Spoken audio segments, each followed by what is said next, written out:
kopong sirpong dele kopong. Ampar pisangku belum masak sabigi diurung bari manggalepok patah kayu bengkok dimakan apinya cangcurupan. Rasa sayangi.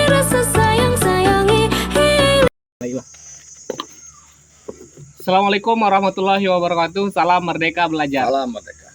Perkenalkan, saya Ahmad Supriyadi, calon guru penggerak Angkatan 6 Kabupaten Lombok Barat, Provinsi Nusa Tenggara Barat. Dalam kesempatan ini, saya akan menampilkan sebuah praktik coaching, di mana di sini saya berperan sebagai observer atau pengamat. Kemudian yang menjadi coachnya adalah Bu Nur Ahillah, yang akan mengcoaching Pak Made yang sebagai coach, yaitu Bapak Imade Yase. Langsung saja kepada Bu Nur Ahillah. Bagaimana kabarnya Bu Nur Ahillah? Alhamdulillah sehat. Pak Made bagaimana? Sehat. Siap melaksanakan coaching Pak Made? Siap. Iya, baik. Mungkin sedikit pertanyaan untuk Bu Nur Ahillah. Dalam pelaksanaan coaching kita hari ini, Bu Nur Ahillah akan meningkatkan kompetensi yang mana dalam pelaksanaan coaching ini? Jadi yang ingin saya tingkatkan ya tentunya adalah bagaimana menggali informasi dengan pertanyaan-pertanyaan yang lebih berbobot. Oke. Berarti itu saja Bu Nur Ahillah? Iya. Baik, langsung saja ya. Jadi pelaksanaan coachingnya, saya sebagai observer akan mengamati bagaimana pelaksanaan coaching ini berjalan sesuai dengan kompetensi yang ingin dikembangkan oleh Bu Nur Ahillah sebagai coachnya. Baik, langsung saja saya persilahkan untuk melaksanakan praktik coachingnya. Selamat pagi Bu. Selamat pagi Pak Made. Gimana kabarnya? Alhamdulillah sehat. Bisa nggak meluangkan waktunya sebentar? Oh bisa. Jadi begini Bu, saya mau curhat nih masalah terkait dengan keadaan di sekolah saya. Yang pertama itu yang menjadi ganjaran di pikiran saya itu adalah ketika pengawas datang kemarin ke kelas saya lupa menampilkan media pembelajaran yang bervariasi. Jadi karena saya anggap karena anak lebih paham dengan cara yang seperti ini, maka saya tidak menggunakan media pembelajaran. Jadi saya dapat teguran Bu. Masalahnya katanya saya tidak mau menggunakan media pembelajaran. Jadi kalau ke depannya saya harus membuat media pembelajaran yang menarik begitu Bu. Oh, oke, jadi bisa saya tangkap permasalahannya Pak Made. Jadi kegelisahannya ini lebih kepada teguran yang diberikan oleh pengawas kepada Pak Made. Iya. Jadi yang jadi bahan pikirannya Pak Made apakah sebatas tentang teguran itu atau bagaimana? Begini Bu, saya itu kan khawatir jika permasalahan ini disampaikan ke kepala sekolah saya, maka saya akan ditegur sama kepala sekolah. Dibilang saya tidak memperhatikan media pembelajaran yang saya tulis dalam RPP itu. Di RPP kan tercantum dia Bu media pembelajaran, tapi saya tidak menggunakannya, begitu Bu. Oke. Jadi harapannya Pak Made nanti dalam diskusi kita ini seperti apa? Harapan saya pada pertemuan saat ini, mudah-mudahan saya mendapat pencerahan, kemudian bisa berpikir ke arah yang lebih positif lagi dan tidak istilahnya tergesa-gesa dalam merencanakan suatu rencana pembelajaran itu Bu. Oke. Kemudian situasi seperti apa yang Pak Made harapkan kira-kira ke depannya setelah kita melakukan diskusi? Jadi situasi yang saya harapkan ke depannya, saya ingin pembelajaran di kelas saya menjadi lebih menyenangkan, kreatif. Istilahnya kalau bahasa pembelajaran abad 21 itu pakemnya itu berjalan Bu. Seperti yang saya inginkan Bu. Kira-kira nih Pak Made, untuk mewujudkan hal tersebut, apa yang akan Pak Made lakukan? Tentunya saya menyusun perencanaan terlebih dahulu.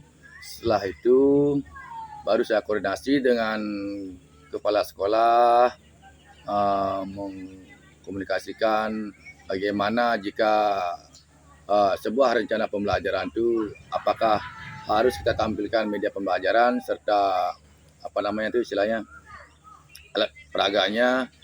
Kalau memang sekiranya lebih mendukung untuk kesiapan anak itu, maka saya harus membuat rencana pembelajaran yang lebih efisien agar apa yang saya sampaikan nanti kepada anak itu bisa dipahami, begitu Bu. Oke. Eh, Kemudian persiapan apa yang akan Pak Made lakukan? Jadi persiapan pertama yang saya akan lakukan, tentunya saya membuat rencana pembelajaran, kemudian setelah itu baru saya mempersiapkan, karena di sekolah saya ini tidak ada LCD proyektor, jadi saya harus berkomunikasi lagi dengan kepala sekolah agar kedepannya dianggarkan LCD proyektor untuk pembelajaran di kelas itu Bu. Kemudian saya yang kedua berkoordinasi dengan rekan sejawat, kemudian ada rekan sejawat saya sebagai pengamat ceritanya Bu, sebagai pengamat berhak menilai saya dikala saya saat melakukan proses pembelajaran. Rekan sejawat saya ini sebagai pengamat menilai ya, di mana letak kekurangan saya, maka saya akan memperbaikinya ke depannya. Seperti itu kira-kira Bu. Kira-kira untuk memastikan hal tersebut bisa berjalan dengan baik, apa yang ada di pikirannya Pak Made sekarang? Tentunya dalam pikiran saya saat ini merancang berbagai media, kemudian saya coba browsing-browsing di YouTube, di internet, di Google, mencari referensi yang sekiranya dapat membantu saya untuk memudahkan pembelajaran ini biar lebih menarik, agar anak-anak bisa memahami apa yang dia lihat, kemudian apa yang dia dengar, dan apa yang kita lakukan, seperti itu Bu. Oke. Kemudian kriteria keberhasilannya Pak Made kira-kira setelah menjalankan itu seperti apa? Kalau saya kriterianya ya tidak terlalu tinggi juga ya. Jadi menurut saya kriteria itu kita kan sistemnya melaksanakan berbagai tahapan Bu. Pertama tentunya karena kita mengawali ini, tentunya kita tidak terlalu jauh kita mengambil kriteria. Minimal kita kriterianya yang pertama, tahapan pertama itu ya minimal ya 15%. Nah setelah kedua baru mencapai 30%. Nah, kemudian yang ketiga 50% dan selanjutnya kayak seperti itu Bu, agar apa namanya, soalnya anak-anak ini kan beda-beda pemahaman, tidak menjadi apa namanya, kemungkinan analisa saya ini anak ini kan masing-masing memiliki kriteria. Jadi kriteria si A ini tidak bisa kita samakan dengan kriteria B ini. Karena apa? Karena kita penyampaian materi kita kalau kita secara langsung, maka anak yang lambat ini belum tentu bisa memahami dengan semudah itu yang kita bayangkan kan gitu. Jadi kita perlu pendekatan sama anak ini. Nah, disinilah kita menggunakan apa yang kita dapat di guru penggerak ini, di pembelajaran berdiferensiasi.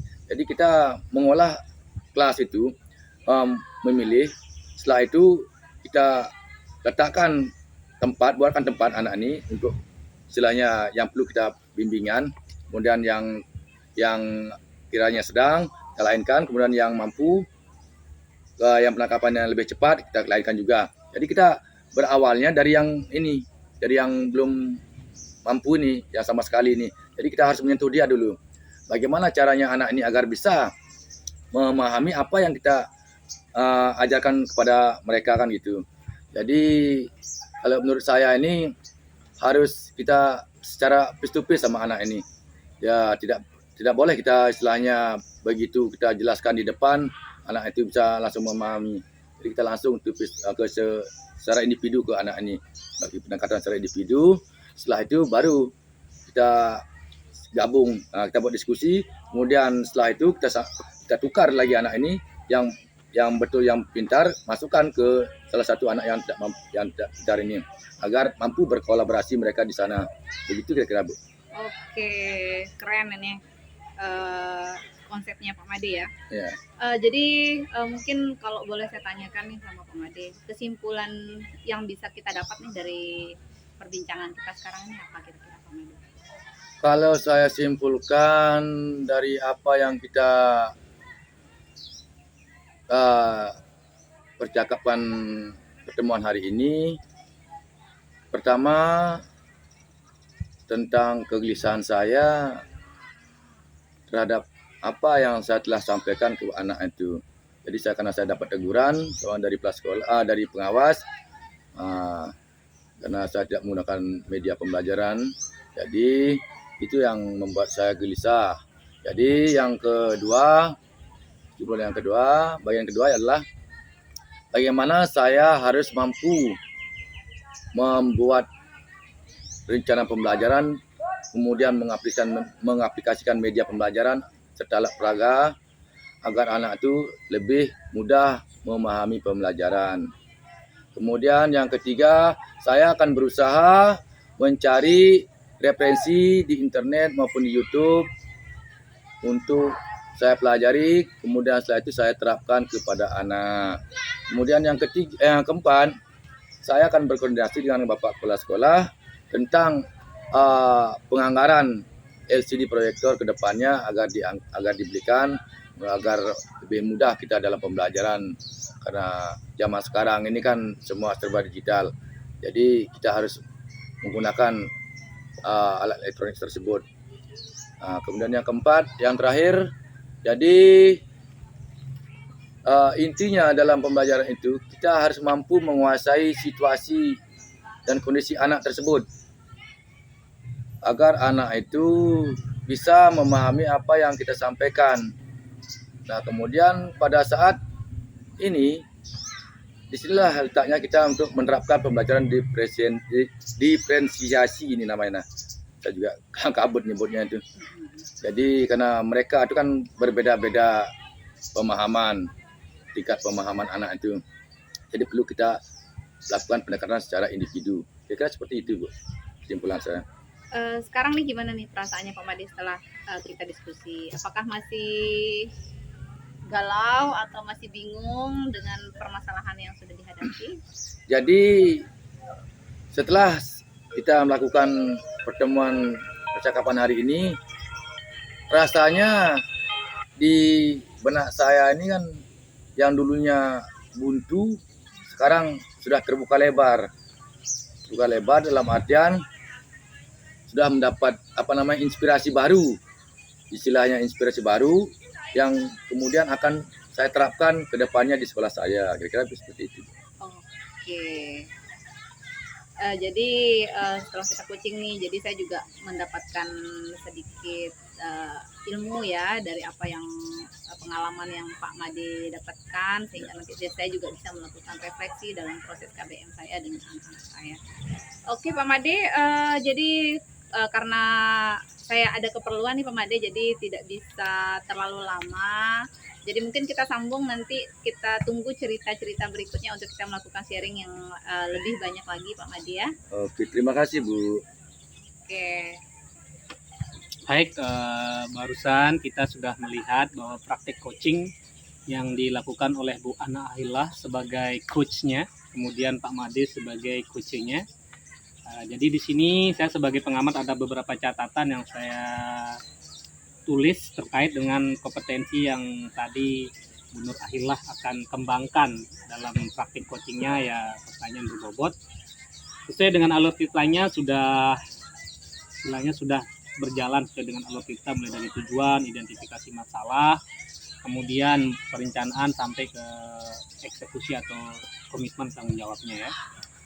Pertanyaannya juga sudah menggali informasi dari Pak Made, dan di mana dari pertanyaan-pertanyaan itu tadi bagaimana Pak Made, kegelisahan Pak Made, terus tujuan apa yang hendak dicapai dalam proses perbincangan coaching ini. Kemudian bagaimana tadi Bu Ana Ahillah memberikan pertanyaan-pertanyaan untuk menggali istilahnya solusi yang langsung muncul dari diri Pak Made sendiri terkait tentang penggunaan media pembelajaran, mulai dari perencanaan tadi bagaimana Pak Made akan melakukan komunikasi dengan kepala sekolahnya karena tidak adanya proyektor. Kemudian selain itu Pak Made akan melakukan pembelajaran yang berdiferensiasi, tadi memetakan kebutuhan anak, dan target yang ingin dicapai pun sudah terlihat tadi bagaimana Bu Nur Ahillah menggali itu.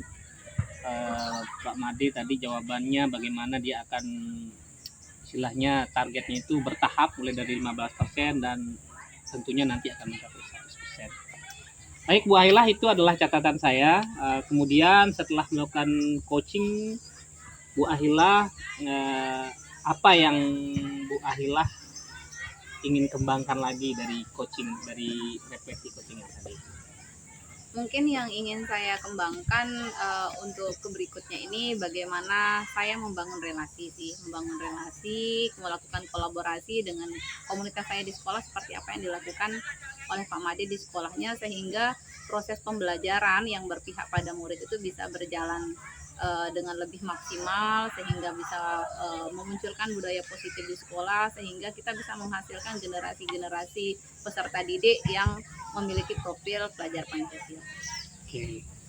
Kalau terkait dengan pelaksanaan coaching yang Bu Ahilah lakukan tadi, kompetensi apa yang, atau apakah kompetensi yang ingin Bu Ahilah kembangkan tadi itu sekarang kalau kita petakan skalanya dari 1 sampai 10, Bu Ahilah sudah mencapai yang mana? Berada di titik mana sekarang ini? Kalau yang saya rasakan, saya baru berada di titik 8 lah. 8 ya. Berarti dari peta skalanya itu dari 1 sampai 10 8 ya. Iya. Kemudian kompetensi coaching yang lainnya, apakah ada yang ingin Bu Ahilah kembangkan lagi?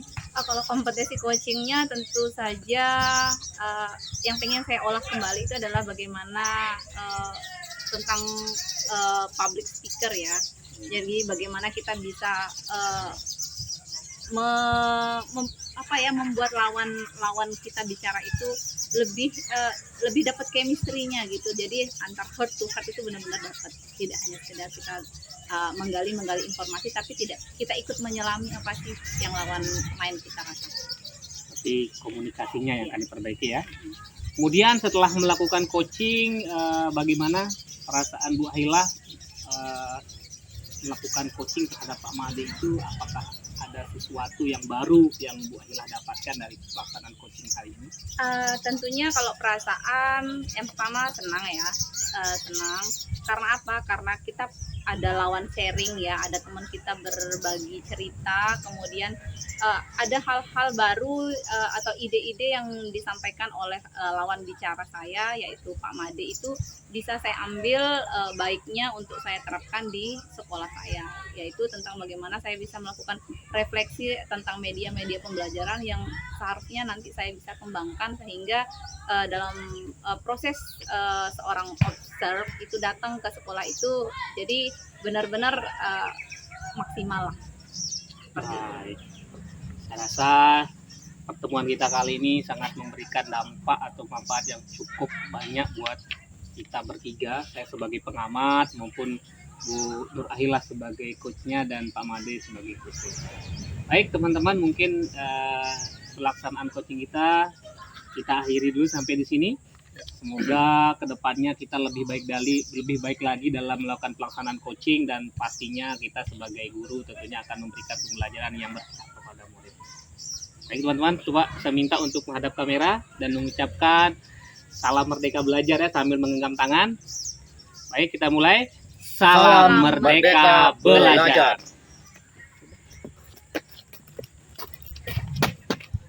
Tidak juga kayaknya.